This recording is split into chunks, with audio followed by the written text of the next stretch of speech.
Hello, my name is Corey Gilmore, and this is Adaptive Technology Today. I know it's been a little while. I apologize for that. The place where I used to record actually closed down, so I'm in the process of trying to find somewhere new. But I did want to come back and let people know I'm out here, and I still have many things to say on technology. For those of you who don't know what I do, I generally talk about technology being used for people with physical limitations, like myself.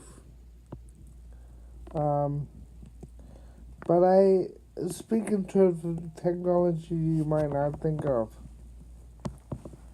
Like, for instance, how can you use an Xbox to overcome limitations? Why is the Apple Watch important?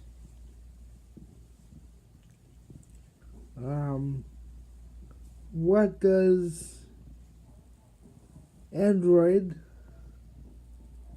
teach us about accessibility?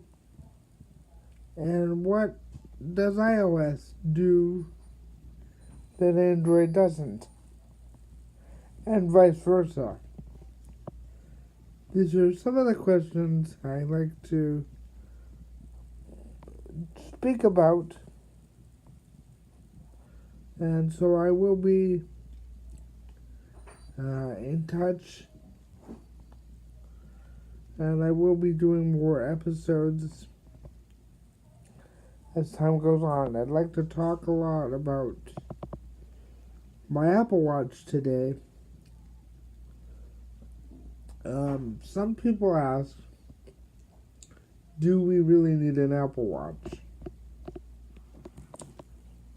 And I would say that if you do not have a physical impairment, if you were not born with cerebral palsy or muscular dystrophy or some other physical limitation, maybe you don't. Most of us have smartphones.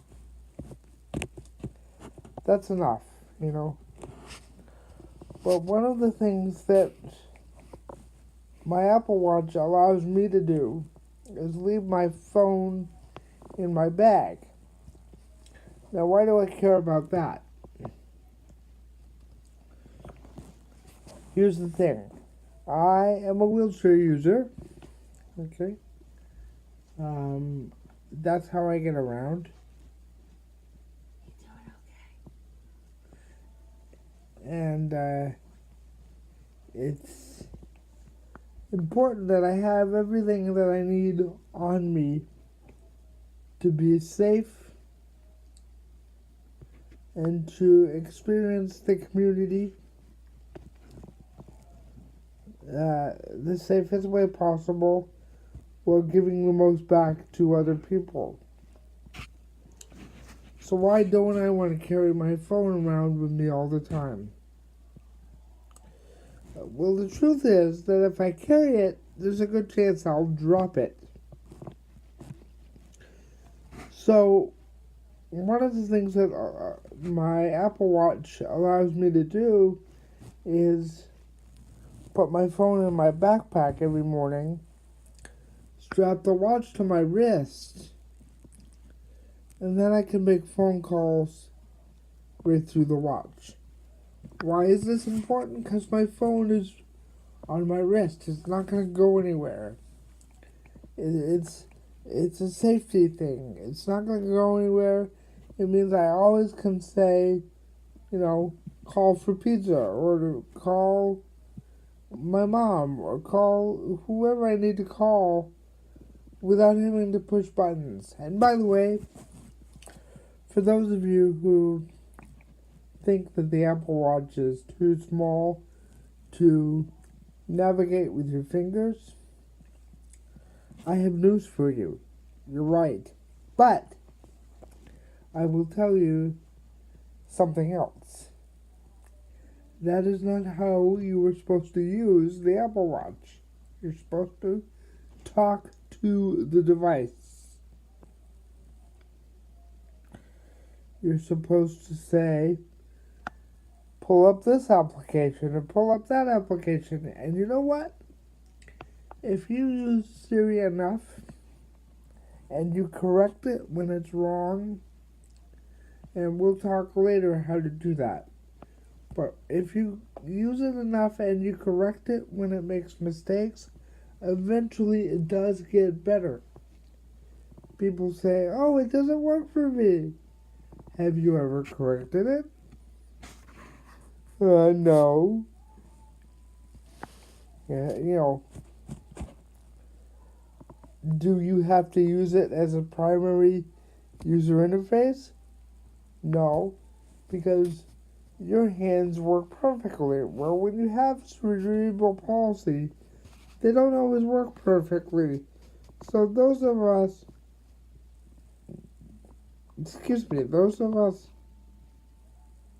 who have used speech recognition software for years know that correction is part of life.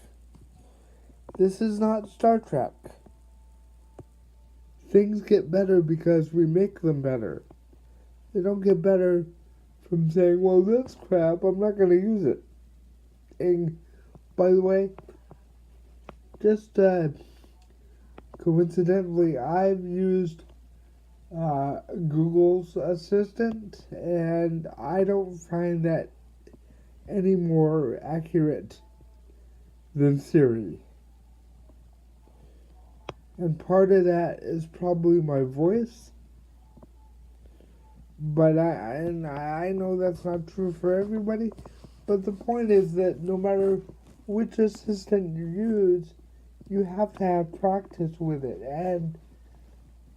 And you have to know that what I was taught when I was teaching people how to use Dragon products is that software doesn't make mistakes. You do.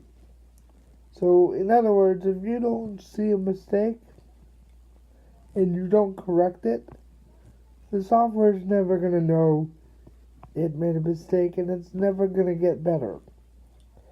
Now, Siri isn't like Dragon because Dragon's speech recognition is based on individual users. And so that adapts much quicker than something like Siri or Google Assistant. But if you correct Siri, it will adapt over time. And that's why my Siri still makes mistakes, but it is much more accurate than it used to be. It's over 4 years old, and so it's very good. And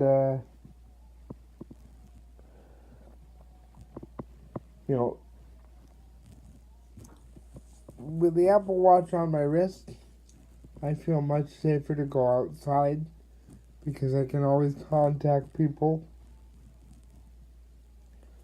I can always say, hey, I need help.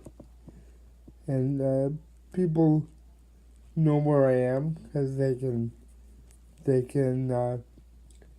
use the GPS in my watch to tell them where I'm at, so they can go, oh, you need help. And I can also say what the emergency is. Now, I will say that the call quality is not perfect.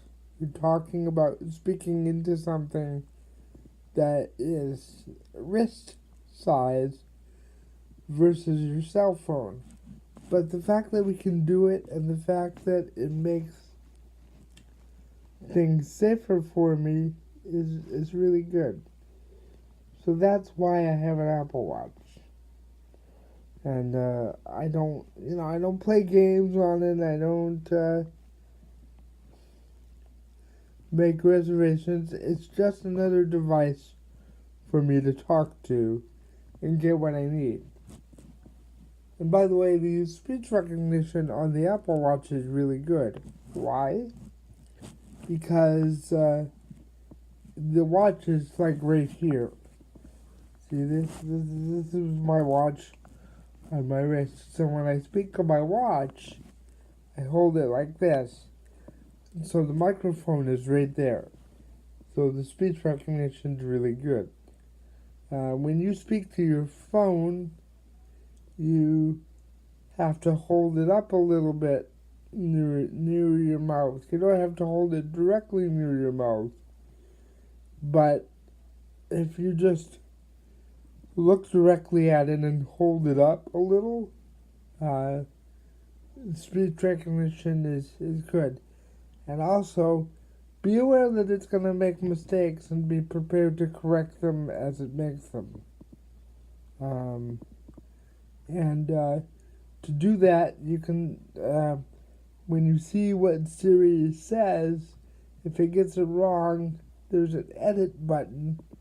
You can just tap edit and either dictate in there or type in there. And as you correct the sentences, boy, does it get better. I promise you. It's over time, and it's not instantaneous like Dragon. Dragon is much more independent, has what they call individual, independent acoustic models. And Siri works. Siri and Google Assistant work a little different, so that's okay. But I just wanted you to know the difference. So, that's my report on the Apple Watch. That's why I use the Apple Watch. I have it on my wrist every day, and I talk to people on it because it makes my life safer. So, and it's not perfect. I wish that Siri was verbal if I chose for it to be. You can turn on voiceover, but when you turn on voiceover, it affects how you